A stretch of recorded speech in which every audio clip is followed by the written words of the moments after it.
Good morning, comrades. WKVLP New Orleans 102.3. This is your weekly GMC. Jeff here on the show. Got a couple very special guests today. I guess we can introduce ourselves, just sort of kick it around. Sean, you go first. Hey, I'm Sean, membership secretary for the Richmond chapter of DSA. All right. And Thomas. Hi, my name's Thomas. I'm one of the two co-chairs of the Richmond chapter of DSA. Yeah, and I wanted to bring these two guys on to talk a little bit about an article they wrote about a strategy for small chapters. So we're all members of the Richmond, Virginia DSA chapter, and I've been here for about 2 years now. I moved here in December of 22. Been involved for probably about 2/3 of that time. And I've definitely seen a marked difference from where we sort of began and where we sort of like moved to from then to now. And so two of the people that were, in the leadership of the chapter who were part of this process making it happen were Sean and Thomas. And they actually wrote an article in Groundwork, which is one of the splinter groups within DSA, I suppose. One of the caucus. They're a caucus. But they wrote an article because they have a blog and they lifted up the information that they shared.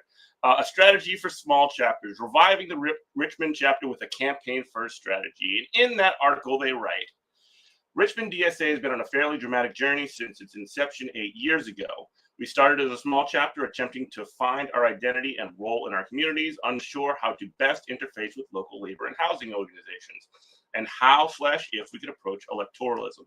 After years of work, trial and error, we have come up with a model that helped us turn our chapter into an organization that is just beginning to throw its weight around and affect change in our community. So I guess to sort of like begin that conversation, so I guess we can talk a little bit about sort of the Richmond chapter and its sort of history. Where were we before we sort of developed a campaign strategy? Do you want to lead that one? Sure, yeah. I guess I can try. First, I'll say, I know this is on the Groundwork blog for those of you who are in DSA and are noticing that. Sean and I are not in Groundwork or any caucus. And I think there's maybe like 5 or 6, less than 10 people in our whole chapter that are in a caucus at all. So I just want to put that out there up front in case DSA people are noticing. Yeah. Ask us about the caucus stuff a little bit more when we've had a beer or two, right? Yeah, off mic as well. So you wanted to know about what the chapter was like before we started doing this. Mm-hmm. Yeah. I read an article in Damage recently about statementism. And I would say that's basically what we were doing. What is statementism? So statementism is, we are putting out emails or putting basically, essentially, it's posting on social media our posture and our disagreement with like the whatever political event of the day, local, national, and affirming our righteousness or essentially, and not really engaging in any way in the political process, just sort of like saying what we believed in. Mm-hmm. And that's basically what we were doing, at least when I joined in at sort of like the tail end of 2020 and then the early 2021. And I'm sure the chapter was doing other things before that because it grew quite rapidly after it was formed in 2017, and was involved in doing like break light clinics and kind of like all the first round DSA stuff that people did after the 2016 election went the way it did. That's kind of my perspective on what the chapter was like before. Sean? Yeah, I joined like 6 months after you, I think. And when I joined, most of the time we spent at general body meetings were surrounding national DSA discourse. What do you mean by that? So it was just convention for 2020, I think. 2021 maybe, I can't remember.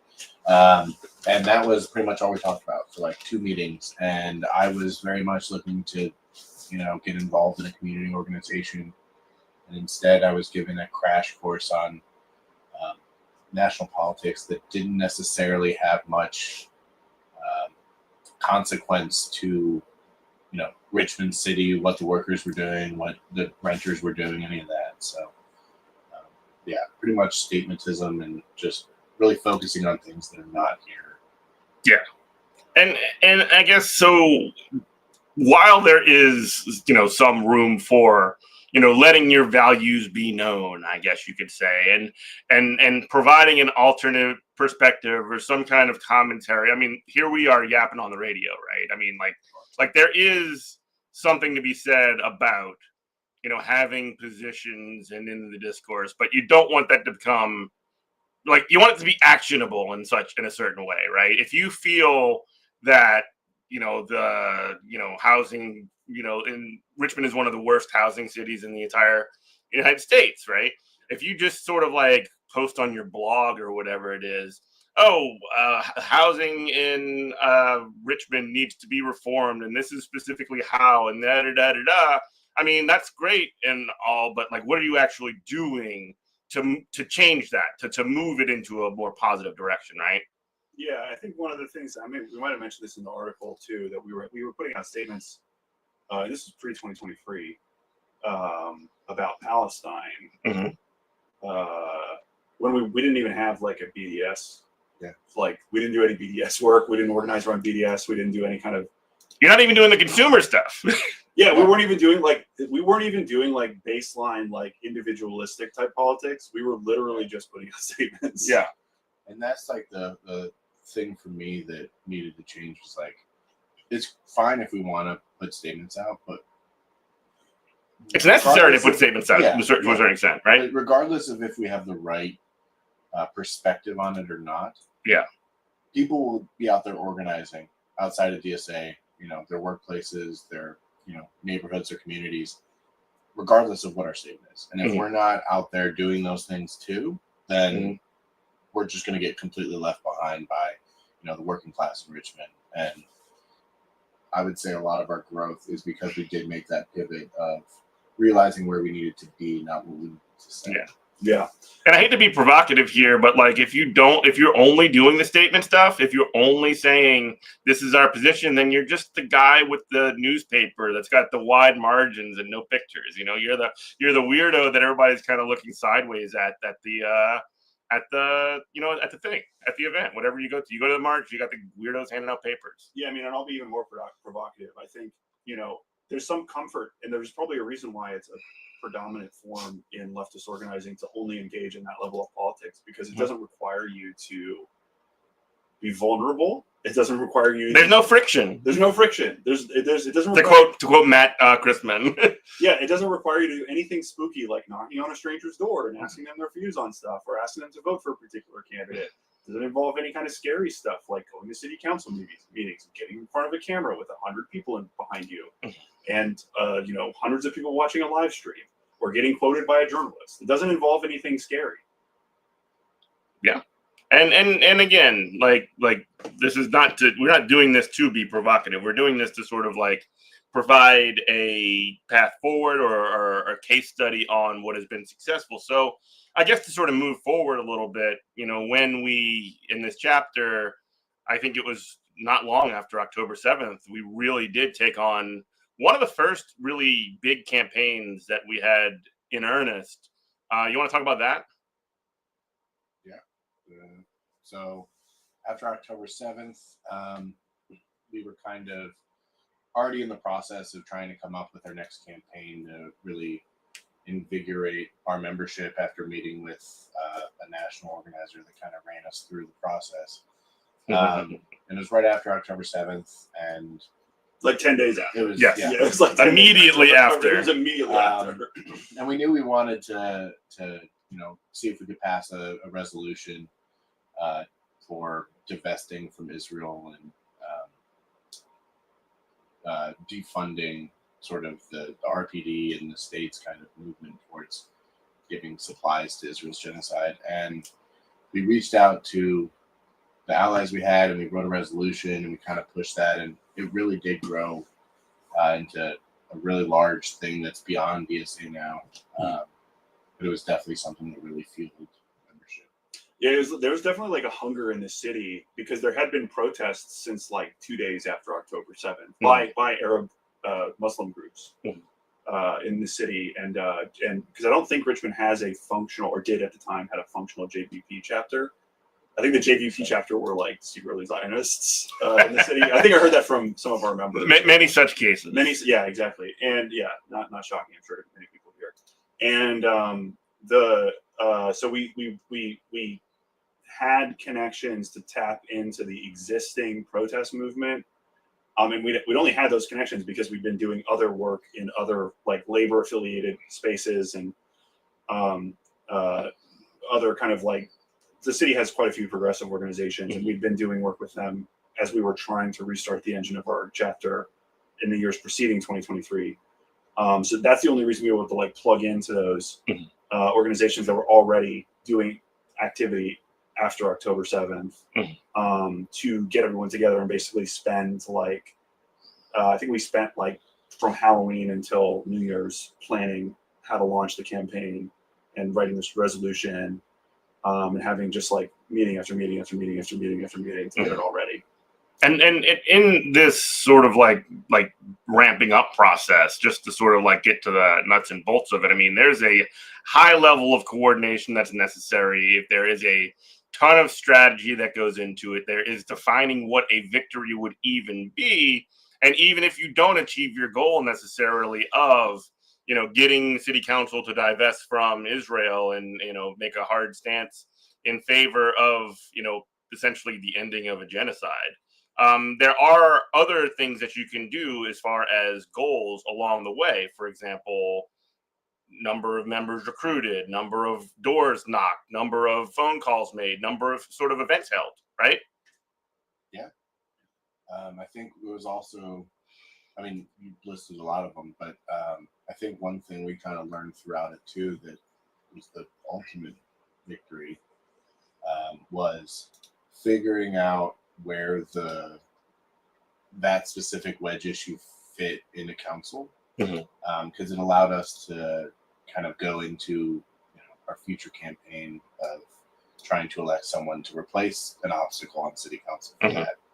We'll get there in 1 second. Yeah, for sure. But it was definitely like, it was our first foray, I feel like, into city council kind of. We were kind of like tangentially involved with the city workers union stuff, but we weren't really doing much. Yeah. And for people who are not aware, so that there was the city workers in Richmond did a union drive a couple of years ago and ended up securing a contract. So that was like the first thing Sean and I were doing together. Yeah. In the chapter, trying to just figure out what the fuck we were doing. I'm sorry. what we were doing in DSA. Where do you see my bill for editing on this one? Sorry. No, but so I guess when this, all this strategizing, goes through, and then what was the strategy, and then what was the sort of, how was it received, I guess, not just by the members of the chapter, but how was it received publicly, and how was it received by council, and how was it sort of like, this is a huge moment for the chapter as it was. And for that campaign, how did it go? And, from all the various perspectives, I guess my question is. How did it get received? The Palestine specific? Yeah, this Palestine campaign, yes. I mean, there was enormous energy. I mean, it was pretty obvious, even before we had launched the campaign, that if this issue did not become resolved before the 2024 election, that it was going to tank the Democrats' possibilities of winning. It was obvious. It was obvious. I was talking to people about that in October of 2023. Yeah. That if this got dragged out into November of 2024, there's zero chance the Democrats were going to win. And so everyone was like very upset. And, polling after polling after polling, month after month, it became more and more clear that this was a defining issue for Democrats. And so, by January, when we launched the campaign at the beginning of the council session at the first week of January, there were like dozens of people showing up, which was something that we had never accomplished before when we were organizing actions. Yeah. And people were like, what do we do next? What are we like? They were just asking like, how can I get more involved? What can I do otherwise? I mean, there's just enormous energy. And we were struggling to figure out what to do because we didn't know, we never had that kind of energy before. Yeah. Yeah. And I mean, the strategy we came up with was between all the different organizations that were in the coalition we were working with. And I mean, I think what we ended up moving on was, okay, you want to get involved, join an organization. Doesn't have to be DSA, it could be SJP, it could be one of the unions that were also in the coalition or any of that. SJP meaning Students for Justice in Palestine. Yeah. And we were able to, by kind of growing all of the members of the coalition, we were able to sustain pretty constant and consistent numbers at every city council meeting for a year. Yeah. And that was like the main strategy, I guess, tactic that we kind of chose for the campaign, was to fill all the public comment spots. Yeah. To put this issue front and center. Right. Yeah. Like, you guys are not going to be able to do your work quietly and in privacy anymore, because we're going to be in your face. We're going to be telling you exactly what we want from you. And the council itself, however, was just sort of like, what's going on here? Kind of. Yeah, I feel like they were completely caught off guard, because before that, I mean, we went to a couple city council meetings a year probably before that, and it was like 4 people maybe speaking, and they were speaking on like, oh, this one niche issue in my neighborhood, like we need a speed bump or stop sign. It wasn't like, hey, there's 40 people waiting to speak on this one thing, and you guys might be on your phone texting and ignoring us, but we're going to stretch this as long as we possibly can. Yeah, I think the council had for years, I mean, even going back to before we even joined DSA, has always operated under sort of like quiet consent process. There's really no debate in Richmond City Council ever. Everything's on the consent agenda, right? Everything's on the consent agenda. There's no debate. Everything just gets approved. Even in committee meetings that I've gone to, there's no debate. They just bring up an item that's been recommended to them by some business organization or some nonprofit, and then they just give it its assent, and it moves on to the main body, and it gets approved. And so just the fact that people were there yelling at them was, I think, like a shock. I thought we were doing great. Why are people yelling at me? Well, I don't think they thought anything. Like, I think, like many cities across the country, being a city councilor is just a way for you to further your business interests. Yes. Andreas Addison was a business owner in the city. He was a representative from the 1st District. He was actually one of the only people who was actually helpful with us trying to get our resolution passed because he wanted to run for mayor. But he was just a business owner who joined council because it furthered his business interests. So is Reva Trammell. She owns, a dozen properties in her district. So is Ellen Robertson. So, I mean, like more than half of the city council are just business people who are trying to further, and that's the case across the country too. Yeah. It's very common. That's a very common sort of thing. Either advance your business interests or advance your political career. Yeah. Although I suspect many of the people on our city council do not think that they're going to have a political career beyond the city council. Not if we have anything to say about it, I guess. Yeah. It is interesting though, because I do think across the city council seats, there's like 9 of them. There is well, sometimes it is spoken, but a roughly unspoken rule that the city councilors know best, and how dare you guys come here and talk. Normally it's unspoken, and they're kind of just ignoring you, and they're condescending. But then, I mean, speaking of Trammell, she lectures you after you go Queen. up there, and you're like, Queen. Hey, in 1980 you guys did this, and she's like, well, that was a different city council, and it's like, clearly. Yeah, although Trammell's like a broken clock, sometimes she's on point, because she's yelled at the council president a few times for some of that decorum stuff. Where I think when the water system failed a couple months ago, and people were like wanted to yell at the mayor, and the mayor was at council to give a report. And the council president had very clearly made a deal with the mayor that the mayor was going to take 0 questions, both from the public and council. You weren't even allowed to say his name. You weren't allowed to say his name. And one of the councilors, Reba Trammell, was trying to yell at him about it, and very clearly, like, said the secret thing that there was an agreement that he was not going to get any questions. Wait, the council president said that, or Trammell? There was clearly an agreement that the council president made with the mayor. That the mayor was going to take no questions from anybody, including council, when he came to give a report on the water system failure. Yeah, because the water system in Richmond failed. I think it was national news. I'm sure people heard about it. Yeah. We could do a whole show on Trammell. Yeah. Oh my God, I would love that. Let's get her on. Famously, for just to ground everyone who doesn't know who we're talking about, famously during COVID, she was on camera for one of the virtual council meetings, and she had like a Sambo doll, like a racist. Did she really? Yeah, right behind. You didn't know about this? No. My God. That's awesome. Yeah, she had like a little Lord. it's like a sort of like a 10 steps worse than like the Aunt Jemima thing. Yeah. Like big red lips, big white teeth, Yeah. like a statue in her camera shot No way. behind her during a virtual council meeting during COVID. Incredible. She only got like mildly in trouble for it too. That's insane. Yeah. The mammy jar. Yes. Yeah. Oh my gosh. Yeah. Are you Googling it? Yes, I'm Googling it right now. Oh my gosh, it's incredible. Anyway, we could talk about Trammell all day, but I do want to sort of like drill down a little bit on so you mentioned the Students for Justice in Palestine. You mentioned some of the other coalition partners. Just briefly kind of go over who was a part of that and how that went as well. So that's another kind of aspect of this whole deal.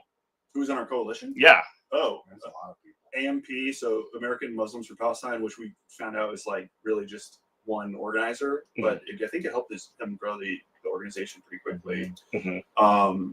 And that organization was actually principally responsible for, over the years, there's been a couple protests for Palestine. Going back to the March for Return, there were some protests in the city for that. And in 2019, I think, and again in 2014, there were marches in the city, I believe. I can't remember. I'm positive about 2019 one. I wasn't here for 2014, but I think I remember reading about it. So it had been going on for a while under the surface in the city, like a lot of capital cities on the East Coast, it's like a shockingly just diverse population. We have like a huge Vietnamese population, we have a huge yeah, cities are diverse. Well, I mean, cities on the East Coast are diverse. Cities in the Midwest are fair. Fine, it's depending. You ever been to Dearborn, buddy? Just taking a shot at Sean. Anyway. But then there was Students for Justice in Palestine, which was also, I think, newly formed right after 2023, right after October 7th. And then there were some other sort of just like Jewish rights, Jewish anti-Zionist activists in the city that had been pushing for a long time to get the city to close this body called the Virginia Israel Advisory Board, which is like a board that the state has. Why does the city of Richmond have that? It's a state. Why does the state of Virginia have that? Well, there's actually probably significant economic interest in Israel in the state of Virginia because of the location of so many defensive. Yeah, I understand that. Anyways, there's a couple of other like peripheral groups, but the main two were AMP and SJP. Virginia Coalition for Human Rights. Yeah, that's who I'm talking about. It was the ones that were VCHR. pushing for the Virginia Advisory or Virginia Israel Advisory Board to be defunded. That's Nancy's group, right? Nancy's group. Yeah. Yeah, Nancy cracks me up. Nancy's solid. Yeah, you gotta trust our elders. Sometimes they're way ahead of the game. I cannot agree with you more. I was actually just talking about that with another guest recently. Like they're the ones that have been around, and even at the sort of like lean times, kept the fire lit. Bill's another great example. So the GSA member from our chapter who's been at it for decades. Yeah, old school. We would have nothing without them. Honestly, we would be building a movement entirely from scratch. At least we have things to work from because of the people that have been going through like literally the leanest times. You know what I mean? The absolute leanest times. So just to kind of push forward, there was the support for this, and I guess sort of to kind of move forward to, how it played out. We can kind of briefly get to that and maybe get a little bit more into sort of like where the chapter is going, what has happened since, and we could even get into the city council race. So, but I guess so. As far as how the campaign went, I mean, we did fill the city council for a year. We did make sure that at the very least, the city of Richmond could not ignore the slaughter and genocide that was happening there. They like rolled out all kinds of weirdo, lame excuses for like why they couldn't do anything about it. But ultimately, that was something that gathered a lot of interest. It brought forward a lot of attention. And honestly, I mean, despite the fact that we never did get the city of Richmond to do our primary goal, there were a lot of other things that were positive about it going forward. You want to talk about that? Yeah, it definitely built a larger group of people who were active and paying attention to local politics. Like even now, I mean, the coalition still exists; they still do work, but there's a lot of housing stuff going on right now, like with our campaign and other campaigns. Well, we've reset priorities. We can talk about that in a bit. We have a different campaign now. But even then, they're still plugged into that, even though it's not necessarily directly involved with their campaigns and stuff. But it's just, there's just more people to pull from when you need to mobilize folks around an issue. We're just not necessarily activated before. Right, which is counterintuitive. Like, you wouldn't think, like, I think a lot of people do, like, a lot of internal theory, and if you actually just go out there and do stuff, do work, do organizing work, specifically of stuff, I mean organizing work, you will realize that a lot of, like, the internal theory that is from 150 years ago might not be applicable anymore. Oh, and honestly, one of the other things too, you're getting people involved and you're getting organizers in place with experience. That's one of the things that, and I talk about this a lot. When we did do break light clinics in Louisiana and in New Orleans, my old chapter, one of the best things that was for was if you find a new member who's interested in getting involved or whatever, you put them on a campaign that is something that, if you're doing it for a year, for example, you can start to trust people to be responsible for it. They're gaining experience, they're gaining confidence, and then they can bring their people that are close to them into that sphere as well. And then you can even get new members. So you have an experienced veteran member who has done, stuff before, essentially. And then you have whoever their network of people are, whoever they bring in. And that's important. That's super important. That's like how these organizations and campaigns and everything. It's how they grow. Yeah, and we realized this after we'd already done it, but you need something low stakes to plug people in when they're new. And the low stakes thing can be attending a city council meeting and just holding a sign. School board meetings also. Or school board meeting and holding a sign. You don't have to even speak. Or it can be a book club that turns into, we're going to write a resolution that we're going to read to the council or something like that. Like, you need something low stakes for new members, and that's not like you're going to go walk around the city and door knock apartments and ask people to do like to join a tenants union or something like that. Like, you need something lower stakes than that for new members. Sort of like an escalatory model of engagement for people so that they can build, like you said, trust and rapport with the people that are in that organization that you're building. Yeah, I think skills too. Yeah. I think it's much easier to get comfortable with city council, talking about what's going on at city council, and then going to talk to strangers about what's going on at city council. Yeah. Yes, absolutely. Yeah, I do want to push forward to the election campaign. So the Richmond DSA did support a candidate for Richmond City Council. We did do the electoralism thing, and yeah, that's actually, I live in her district, and she actually ended up becoming my city council member, which is pretty cool. Talk a little bit about Kenya Gibson and how she got in, we essentially the chapter came to support her and how that went. Yeah, we've been tangentially working with around Kenya. I don't know which one you want to call it, but proximal. We've been proximal. One of our first labor campaigns was around the public teachers getting the right to collectively bargain. And some other, like, Kenya was stuff. a city council member. I mean, sorry, school board member, a Richmond City School Board member at the time. And so we kind of watched the relationship she had built with the teachers union, and how she kind of stuck her neck out on repeated occasions in order to further their goals, and further our goals as an organization without even necessarily engaging with us. And then when we did the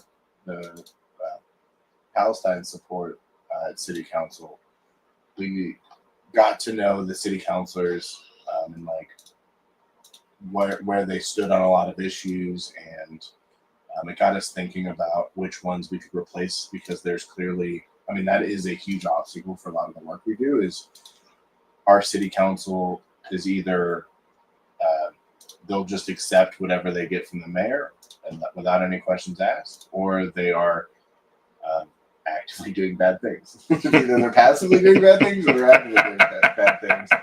And they're still that way. And they're still that way. They're still that way. But you mentioned that cloistered internal culture as well, where they essentially have all discussion and all decisions made behind closed doors as well. Yeah, everything's in like a secret meeting. Same with the school board though too. Yeah.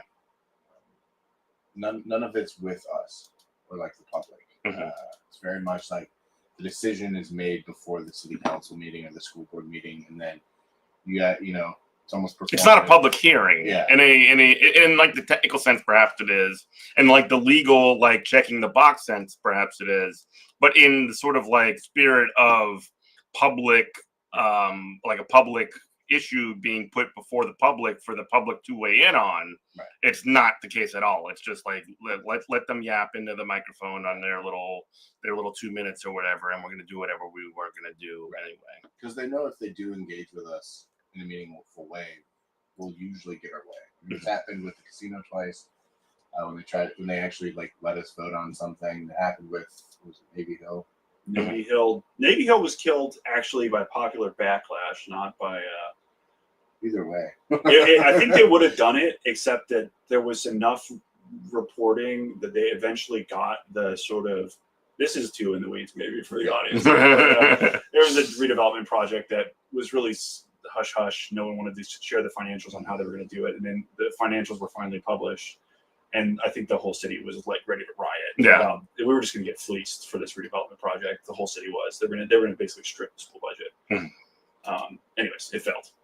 Good. Yeah. Well, you listen to BHIVLP New Orleans 102.3. It's Good Morning Comrade. So we'd worked with Kenya. This chapter had worked with Kenya. The Richmond DSA chapter had worked with Kenya Gibson, and there was sort of a decent working relationship. And then I guess she decided that she was going to run for city council. Yes. And we had identified her district as like a potential weak one. Mm-hmm. The councilor that was in that seat before was sort of like an Andrew Cuomo figure. Like she would park in bike lanes in front of, like illegally park to go to school board meetings, like all the time, like double park. I don't know if she's as bad as Cuomo, but she had illegal rentals. Yeah. A corrupt figure, I guess you would say. Yeah, and from a family of a political family in the city too. Her family was her father was a city councilor. So yeah, I mean it is quite similar. I think she was just allergic to being like that. Like when we were knocking doors, no one liked her, and I was like, "That's so." Her family members liked her. Yeah. Well, but we had already like kind of targeted the 3rd district as a potential weak spot, and Lambert wasn't even willing to talk with us, which most counselors to some extent would meet us on issues, even if it was just to like not along, save face or be like, yeah, whatever. She just straight up was like, no, we're not. I'm not meeting. I think she like moved the meeting. Like she made a meeting and canceled it and made one, and then was just like, no, we're not doing this. Yeah. And then Kenya said she was running. You met with her. Yeah, I think because Johnny knows Quentin, and Quentin was her like campaign manager. Johnny's one of our star members in the DSA chapter. Shout out to Johnny. Shout out to Johnny. I think he might be watching. Someone had put me in touch with Quentin, and I was like, yeah, sure. this was already like May or maybe late April, and we've been doing the Palestine campaign for 3 months. And I was like, they're not going to give us this. They're not going to give us this win. We need somewhere to put this energy, and we need to find a way to target these counselors so we can put some discipline back on these people. And so I met with her campaign manager and her at a coffee shop and talked to them for like an hour. And, you know, as Sean had said, we already had understanding of her that she was a reliable defender of labor in a city that has like a 1.5% unionization rate. So like she was really like way ahead of the curve as far as we're concerned. And critically, I'm sorry to jump in, but like it also not been a way for public sector workers to organize into a union prior to a couple of years ago.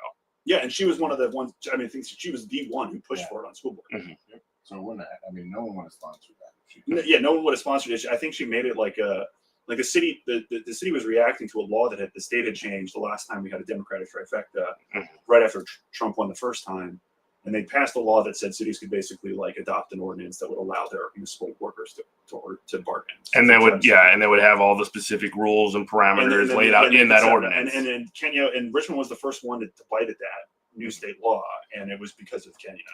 And the union was well. Sorry, yes. I always have to give credit. I think you mean as far as political figures. Yeah. Yes, as far as political figures willing to stick their neck out in a city and in a state in which the union way of life doesn't exist. Yes. Yeah. Kenya was ahead. Yeah, no, for sure. And so, like, yeah, that's a good. So you started having these conversations. We ended up having, getting essentially throwing support. And that happened at a general meeting. I remember it. Yeah, she came to a general meeting. She made her case to the membership to us for like an hour. Yeah, and she was very open, very kind of like, I don't know, man. Like a lot of politicians. I mean, you know what I'm talking about. Yes. When they talk to you, they either talk to you. They try to just sort of like make them feel better than you, or they sort of like don't. They speak in like buzzwords or catchphrases or whatever, and it's like really annoying. Yeah. Speaking specifically to Kenya is like talking to an actual person. Yeah, and someone that knows how to do the job. Yeah, and she had a reputation on school board as being somewhat of a disruptor and someone who was very interested in transparency, which was very much counter to the culture of what we talked about earlier. She literally would just ask for the receipts for stuff, and that was revolutionary. Like that is the level of depravity we're talking about in our local political scene. And the receipts she while she was on school board that she asked for are still coming up and stuff we're dealing with right now in the school board. Yeah. Where they're like, oh yeah, thank God Kenya got us this. So when it comes to, we ended up as a chapter, the Richmond DSA ended up supporting someone like Kenya.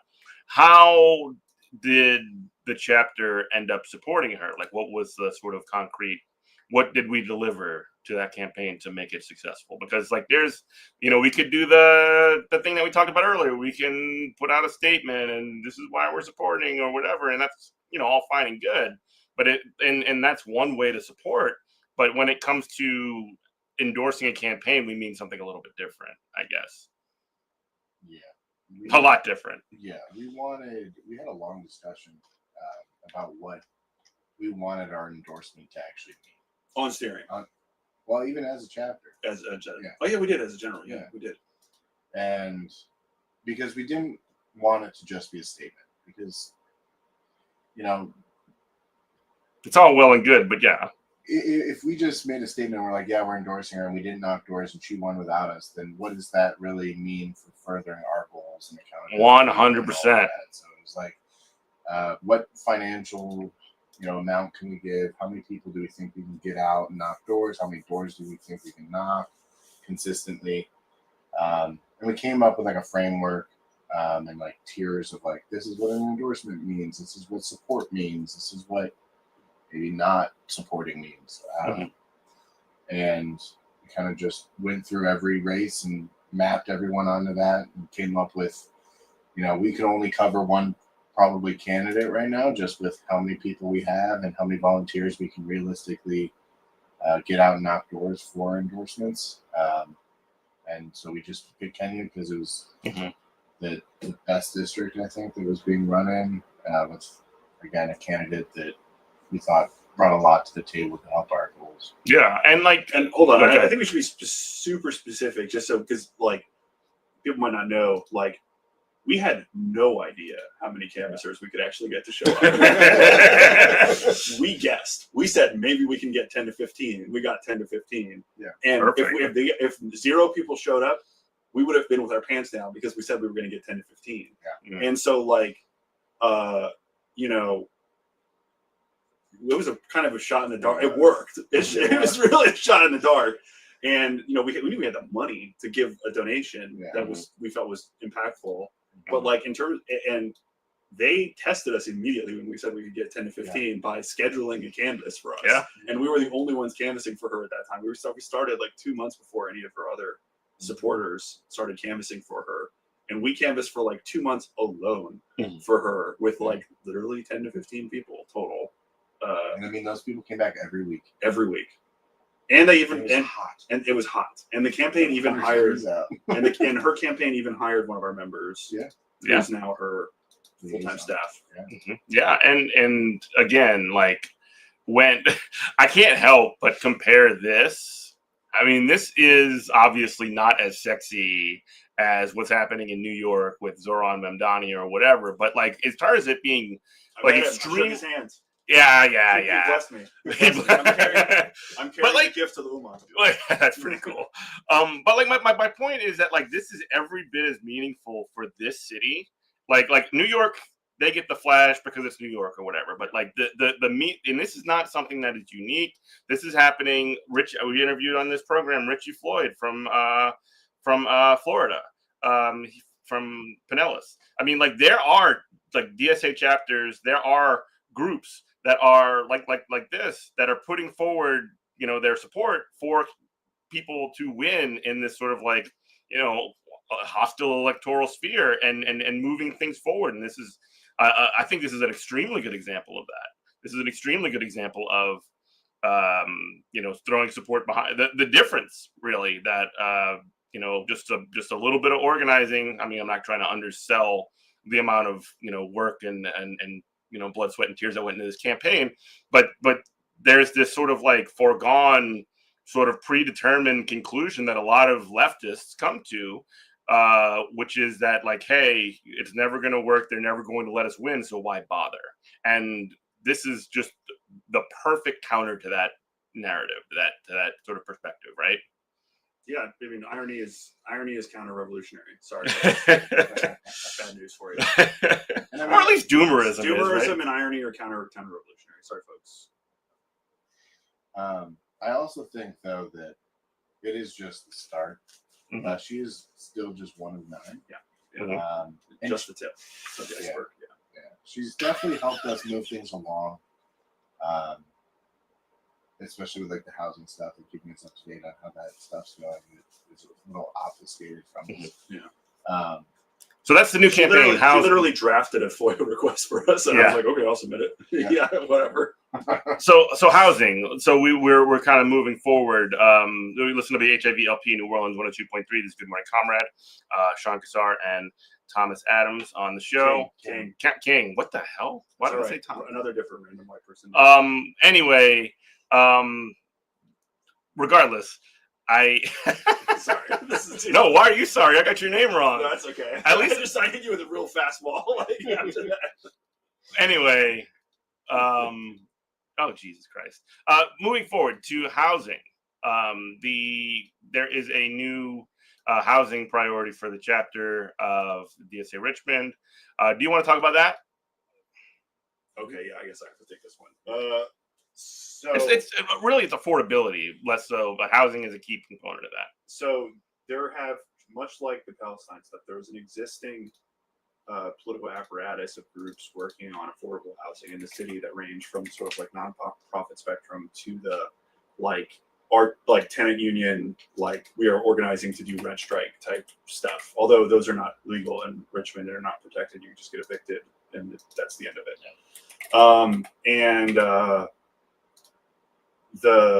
We basically did the same thing. We met with those groups over the course of months, and came up with a unified campaign demand, and took it to council and have been pushing for it.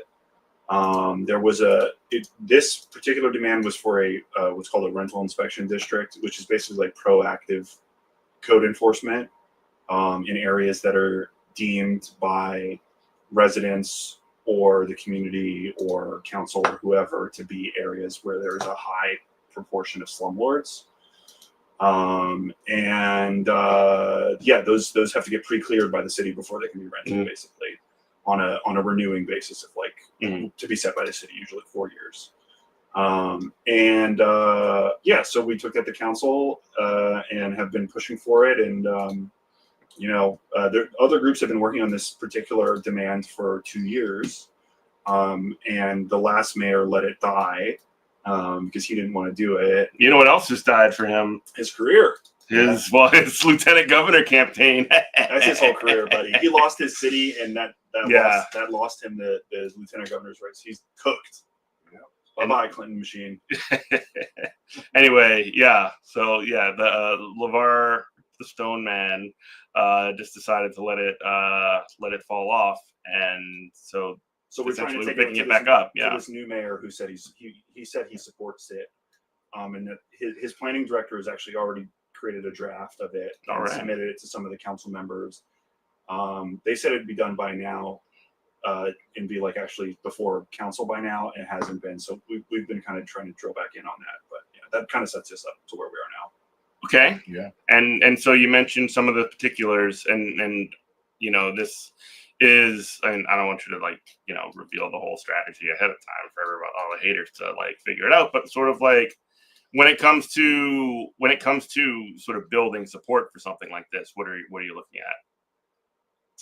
We did the same thing we did last time. Mm-hmm. We took it to our general membership body and we debated it. Mm-hmm.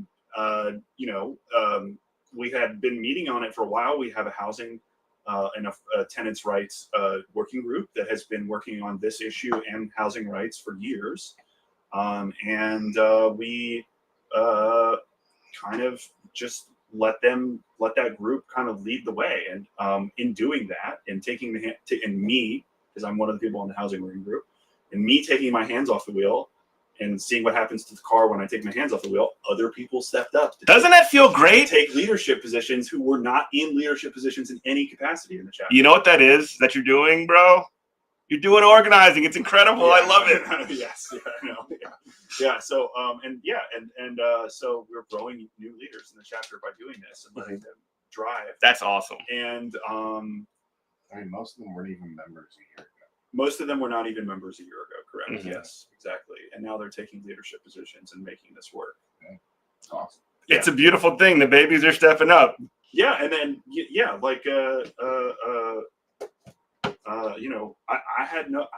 from a union family. I grew up in Miami. I don't have any idea how any of this works. I'm just trying to I've read a couple books. I'm just trying to figure it all out. Yeah. We won't hold the reading books against you. Yeah, it's like the reading books. It's like it's the meme looking out the window at the wall, looking out the window at the beautiful scenery. It's like reading books. Books.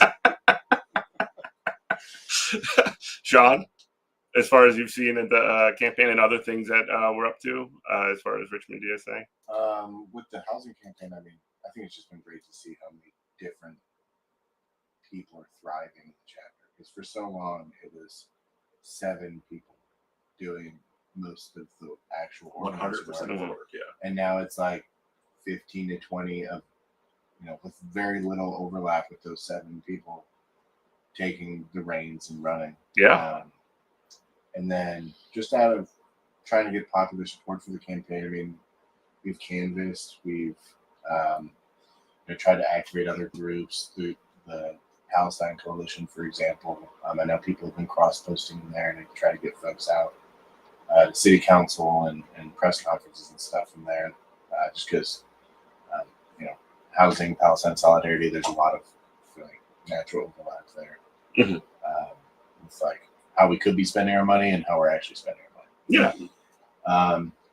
Other work we're doing, Jeff and I here are helping to start a new walk local. Mm-hmm. So the Central Virginia EWalk is now live. Emergency Workers Organizing Committee. We talked about that a lot with Eric Blanc on the show a couple months back. Yeah, and it's been awesome. I think we had like 12 people on the meeting today, which is more than the 3 that were there originally, I think. And everyone's got campaigns. Everyone's, organizing a workplace. So, maybe that 1.5% that we kind of pulled out there of union density. Hopefully that. I was guessing. I don't actually know. I don't know. I think it's pretty like, low. Well, it's what, 6% in the state? Is it 6% of the state? But it's like mostly a Nova because it's federal workers. Yeah. That might be going down really soon, honestly. Yeah. But hopefully we're able to pump that Richmond number up. Yeah. All that. So 3.6% in the city of Richmond. Yeah. Yeah. And that's post the city and the teachers being unionized, which is like several tens of thousands of workers. So pre that organization drive, I do think it was under 2%. Yeah, I was surprised when I moved here, because ironically, I came here working for a union and seeing just how sparse the density was around here, and yeah, it's definitely stronger in the northern side because they have members at airports, they have members at there's a lot of janitor members over there.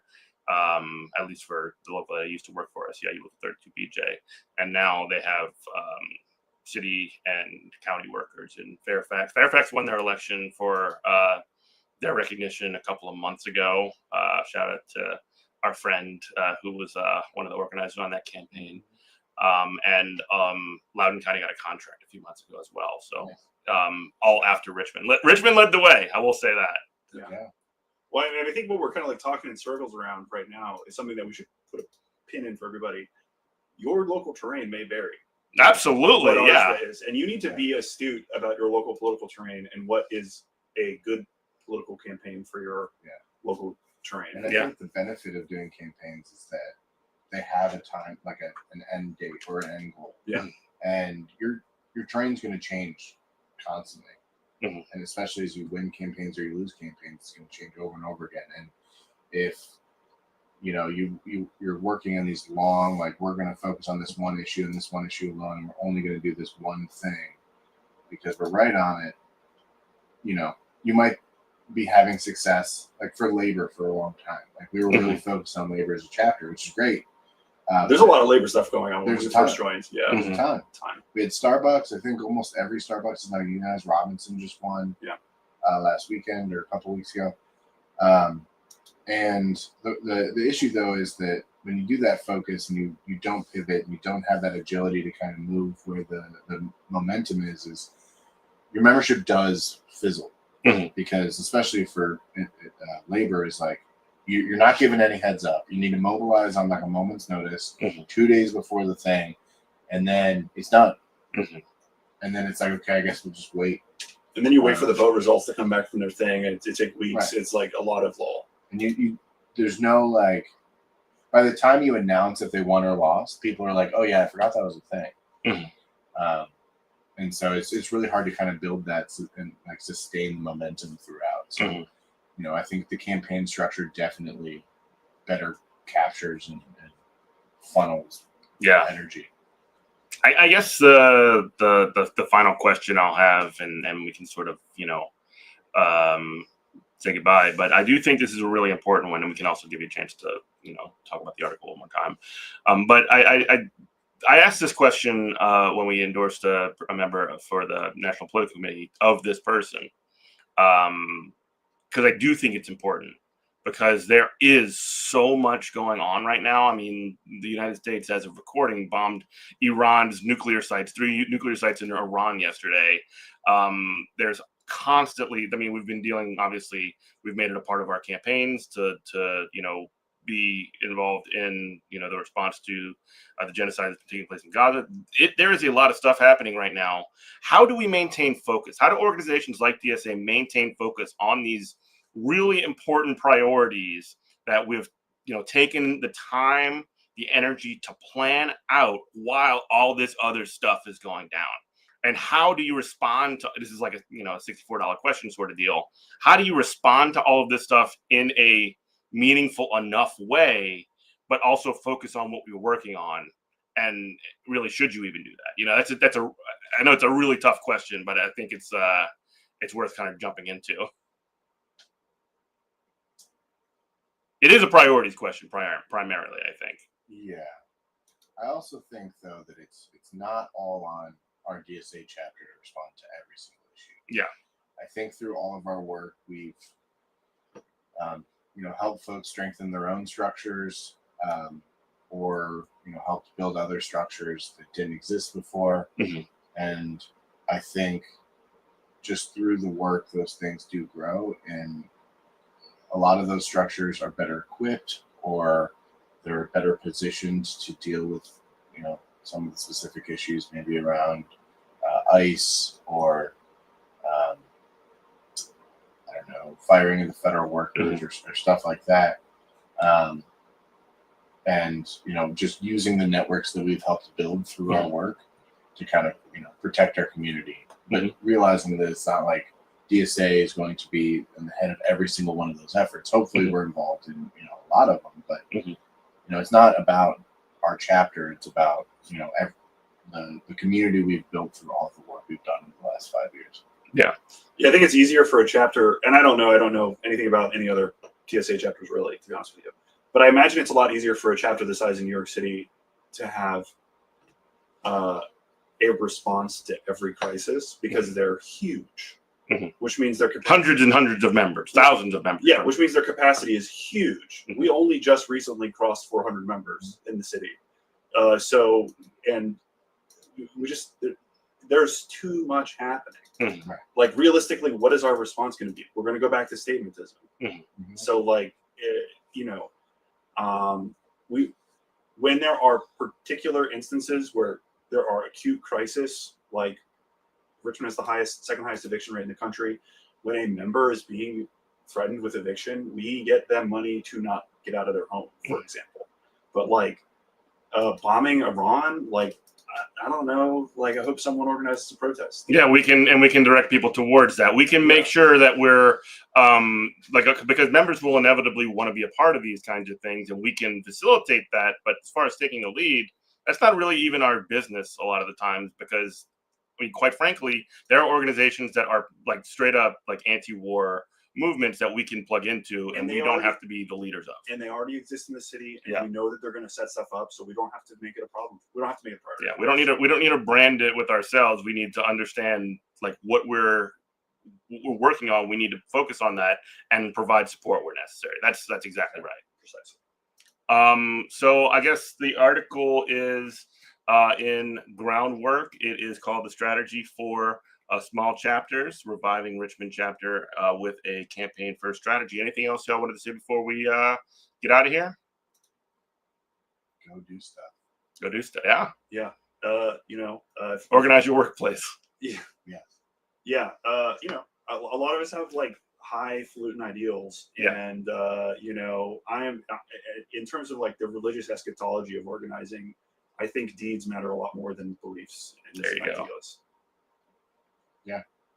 There you go. Unless you challenge those ideas, they're just going to be in your head. Yeah. Boom. Well said. Thomas King, Sean Cassar, thank you so much for joining us. Where can we find you guys? Social media or anything? I'd rather you just talk to me in person. There you go. I'll give you his phone number. Yeah. All right. Thanks, everybody, for listening. This has been Good Morning Comrade. You can listen to us I don't know if we've moved to Tuesday yet. We're actually moving to Tuesdays on WHIV. You can also find us on YouTube, on Twitch, on all your podcast apps. Just search Good Morning Comrade. Thanks, everybody, for listening. We love you. Bye-bye. See you.